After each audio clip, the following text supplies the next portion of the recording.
Coming to you from lovely downtown Santa Rosa, it's the Backstage Sonoma radio show. And now, here's your host, Steve Roby.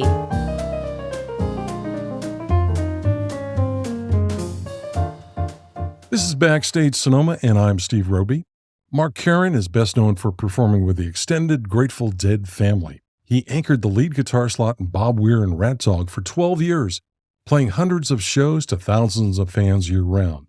Before crossing over into the land of the dead, Mark played on albums by Delaney Bramlett, Jesse Colin Young, the Rembrandts, and others, and toured in bands with Dave Mason, Sophie B. Hawkins, and Paul Carrack. I caught up with Mark to discuss his upcoming show at the California Theater in Santa Rosa, a new album, and much more.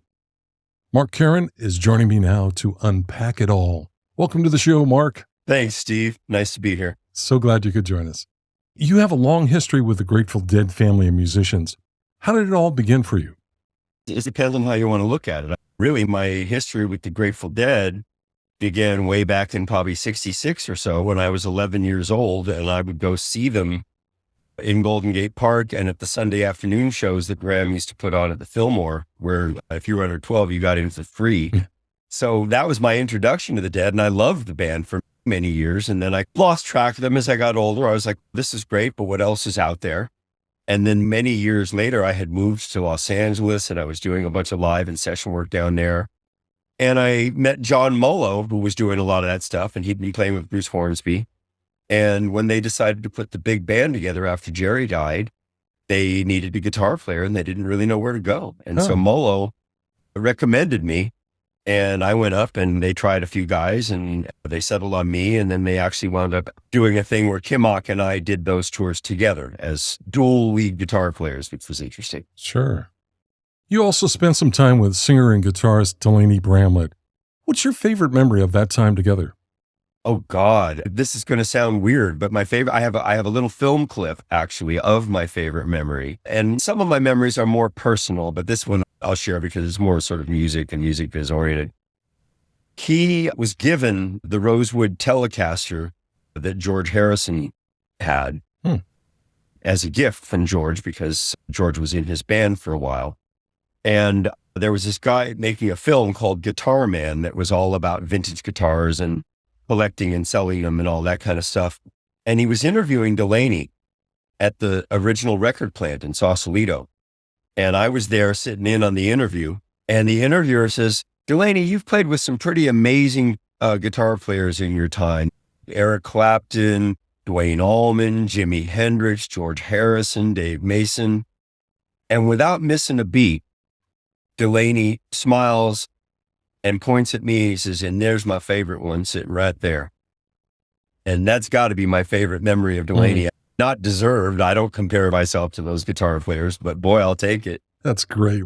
What a compliment, eh? Exactly. Yeah. Exactly.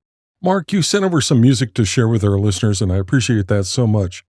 The first track we'll hear is called Good Day for the Blues. What can you tell us about this track? This is a song that I was introduced to via Banana from the Youngbloods. Yeah. We did a show together here in Marin County, and he pulled this one out as one of the tunes he was going to contribute. And I learned it and I just fell in love with the song. So I researched it and I found out it was written by David Grissom, wonderful guitar player from the Austin, Texas area, and played with John Mellencamp for many years and a bunch of other people. Anyway, he wrote the song and I just fell in love with it and decided to co-opt it from my own because I'm not a prolific writer. I do write, but I don't write often. Bonnie Raitt and Linda Ronstadt and a few other artists like that, they're not necessarily writers or they're occasional writers, but they're really good song pickers and song interpreters. And that's what I like to think of myself as. There's a lot of writers that I think are much better at that than I am, but I love to find great songs and offer them up. All right. Let's listen to it now. This is Good Day for the Blues. Mark Karan is with us, and you're listening to Backstage Sonoma.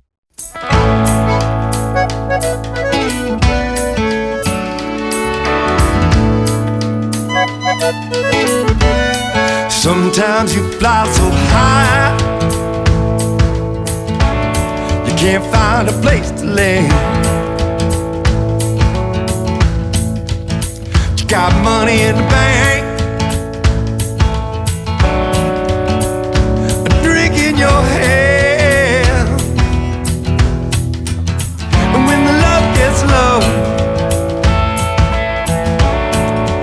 someone's gonna lose, and our love's been drifting, and it's a good day for the blues. When you shuffle your cards, you can't always have a winning hand. When your luck is on the run, you're gonna have to take a stand.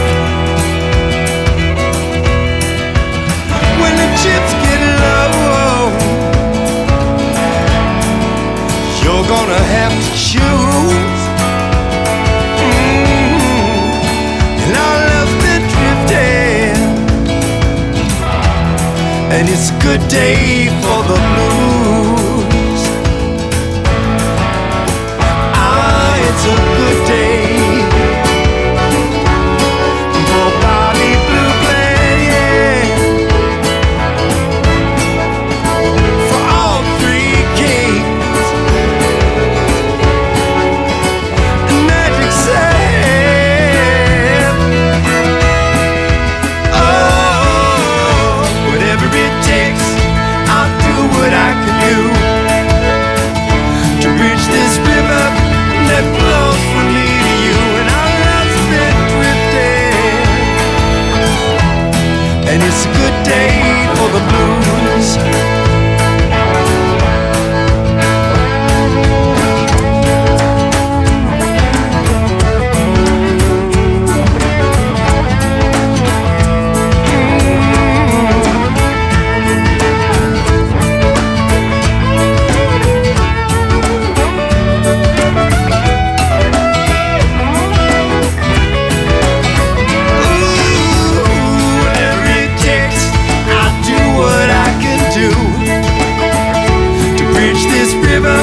That flows from me to you, and our love's been drifting,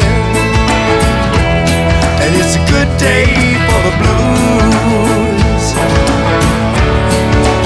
Yes, our love's been drifting, and it's a good day for the blues. And our love has been drifting, and it's a good day for the blues.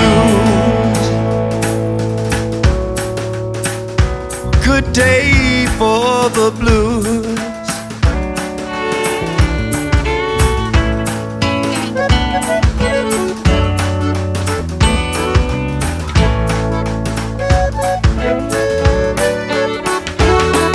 It's a good day for the blues.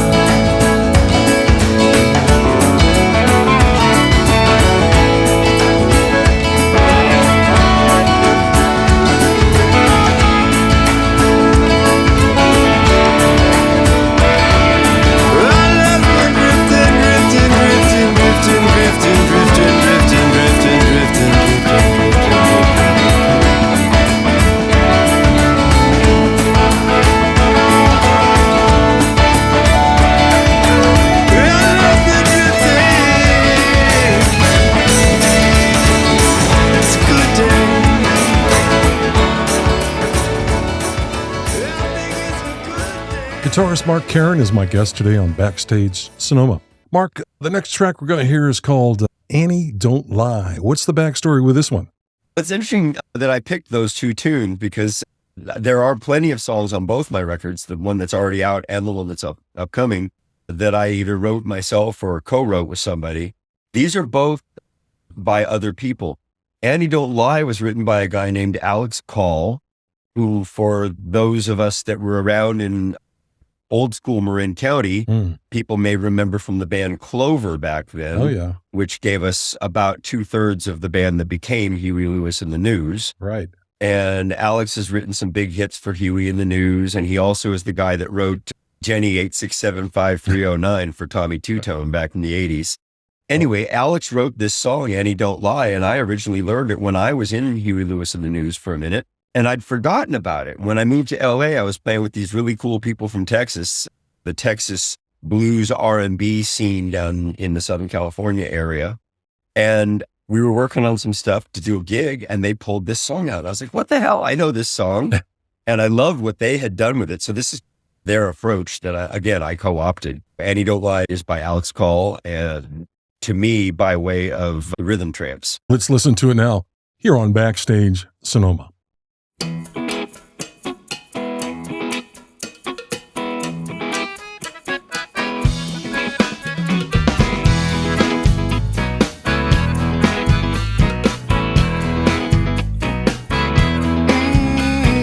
I've been waiting ever since you called me, but it got real late.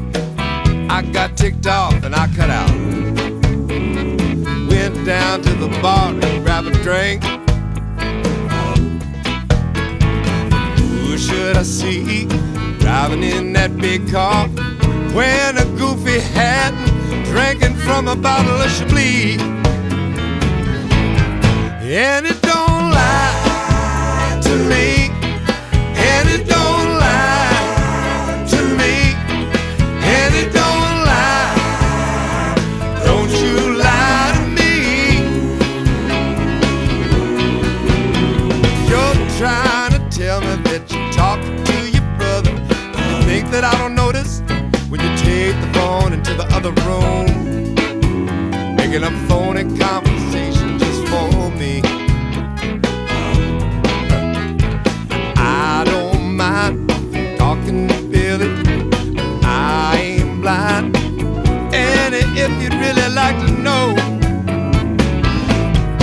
and it don't lie to me, and it don't lie to me, and it don't lie, don't you lie to me.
You're not leaving me broke. Better run downtown, find yourself some other lover. Won't be long before he says the same thing I do. And it don't lie to me, and it don't lie to me, and it don't lie, don't you lie.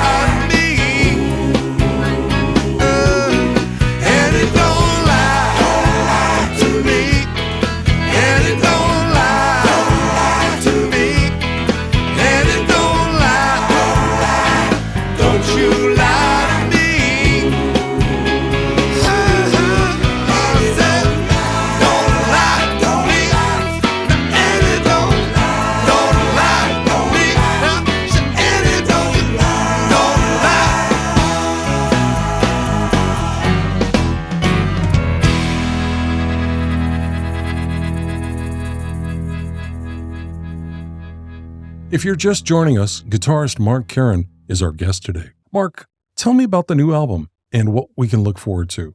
Let's see. It's been a long time coming. I'll tell you that.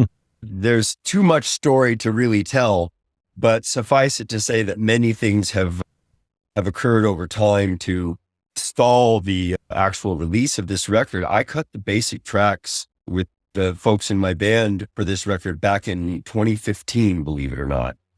And then all kinds of stuff came down, not the least of which was COVID. And finally, my buddy Vadim Canby and I are in the final stages of mastering and figuring out where exactly you want the fades to be and all of that stuff. So the record's about done. And what it is much like my first record. There's about half the stuff that I've either written or co-written. And the other half the stuff is just songs that I've stumbled across and fell in love with and wanted to interpret my own way and offer up. Do you have a working title or a release date in mind? The album is called Welcome to Your Life. I'm not sure how I'm going to release it. Everything's gotten very different in this current music atmosphere. Sure. And it's hard to say whether I would do well to try to release it as an album. I'm an older guy, so I still think in terms of albums, but I think a lot of people these days, I'm trying to figure all that out. I'll probably do a few vinyl just because I think it's cool. Yeah. I probably will do a few CDs just because it's practical in certain situations. But I think whether I like it or not, because I'm old school and analog oriented, the reality is most people these days are not buying albums. That's okay. I don't want to be the old fuddy-duddy that says, get off my lawn when technology changes. But I'm not sure how I'm going to deal with all this. I'm not sure how I'm going to release it. I'm sure it'll all come together for you. But oh, yeah. We're looking forward to it. I understand you're touring with Dave Alvin and the Third Mind, Live Dead and Brothers, and the Gilmore Projects. Please fill us in on all of this. The Gilmore Project is something I've been doing for a few years now. It's an interpretive Pink Floyd, David Gilmour kind of a band, as opposed to a true tribute. We play the important stuff. We play the stuff everybody really wants and needs to hear from the songs, but we also interpret and improvise along the way, which is what makes it continue to be interesting for me. And Live Dead and Brothers is very similar, except that the source material is a combination of Grateful Dead and Allman Brothers, again, filtered through an interpretive blender. So lots of ability and opportunity to make it our own along the way. And then Dave Alvin and the Third Mind, apart from my own band, is probably my favorite thing that I'm doing right now. I've only recently met Dave. We met late last year. They tapped me. I didn't even know any of the people involved in the band. And they tapped me because the bass player, Victor Krummenhofer from Cracker and Camper Van Beethoven, was familiar with me and he thought I'd be a good fit. And we met for the first time. They agreed to use me before we'd ever played together. And we all met for the first time at a rehearsal for the first string of shows. And it was pretty much musical love at first sight. This is very different from anything Dave has been involved in the past. It's still Americana roots, but it's very improvisationally oriented with lots of time for stretching on guitars. The songs often wind up being between 7 or 8 and 10 minutes long, which is very out of character for Dave. His story about this is that he was listening to Bitches Brew, Miles Davis, right, thinking about how they made that record, going in there and doing a lot of improvisation and then cutting stuff together. And he decided he wanted to make a record like that, which he did. And that's the first Third Mind record. And they had a great time doing it. And then COVID hit and they couldn't tour. So they made a second one. And I got pulled in because the other guitar player, David Immergluck, is with the Counting Crows and is just too busy with the Counting Crows to commit to touring with Third Mind. So I lucked out and got the touring job. All right. And actually they're getting ready to release a live album, which I'm on. Oh, cool. Which they culled from performances from late last year and early this year. Nice. And it looks like we'll go out again in December. So I'm really stoked for that. Well, you've got an upcoming show entirely different with the Buds at the California Theater. What can fans look forward to at this debut show? Well, given that it's our first time up in Sonoma County, or not first time in Sonoma County, but our first real gig on our own as Mark Karan's Buds, in Santa Rosa area, we want to introduce everybody to what we're up to. We'll probably do the usual format. We'll probably have at least a couple, 3 Grateful Dead songs because that's my history and background. Sure. We'll probably have a couple, 3 good friendly, interesting, cool covers. And we'll do as much as we can to introduce folks to our own original music, because that's the era I grew up in. I know a lot of younger players these days don't seem to have a lot of interest in, there's a lot of interest in doing tribute bands, and there doesn't seem to be as much interest in original music as there used to be. And I'm older. I came from a time when it was really expected that we would make our own music and learn from copying the Dead and other bands like that, but then use those influences to create our own unique thing. Right. And I'm still interested in doing that. I don't know that I'll ever make any money at it or get real visible, but I love doing that creative process, and I love playing with people that I'm playing. Nice. Still sounds like a great show. I'm sure the music will be awesome. I'm looking forward to it. Good. For sure. Where can I send our listeners to find your music and your show schedule? For my stuff, the music and the show schedule is always available at markkaran.com. I have to admit that it's difficult for me to stay on top of promoting all of the dates from the various bands that I play with. If people are interested in the Gilmore Project specifically, or Live Dead and Brothers specifically, they should probably look at the Facebook pages for those bands, because the touring schedule will always be up under events there.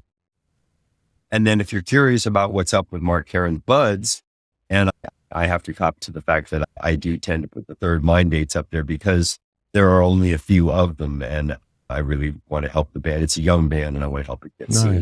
Nice. So that's probably the best resources. Okay. Sounds good.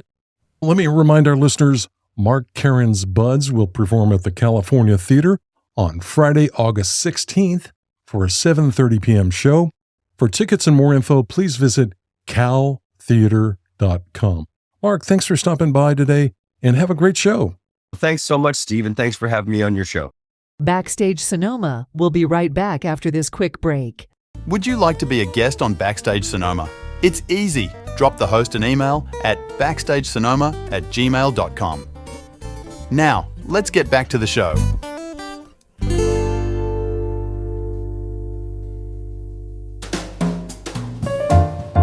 Thanks for listening to the Backstage Sonoma radio show on Cows FM. Join us next time for more great interviews and music from local and touring musicians.